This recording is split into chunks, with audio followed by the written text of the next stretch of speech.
Hello guys, in this video I'm going to show you how to get deals in the Booking app. But before that, don't forget to subscribe and leave a comment down below, because at 10,000 subscribers I'm going to show you my whole YouTube revenue statistics and growth strategy. So without further ado, let's just jump right into it. First you have to open up the Booking app, and here it opens up in the search menu.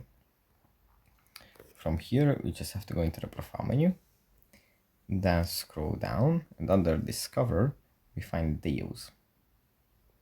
And here we can search for a place.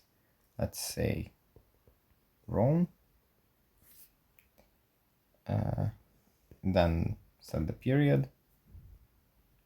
If you want to search for, tap on search, and here we can find cheaper alternatives, or like discounts on places. For example, here the original price was 282 euros and now it's 176. So here also 178, 108. Yeah, that's pretty much it for this video. Hope it was helpful for you guys, and I'll see you in the next one.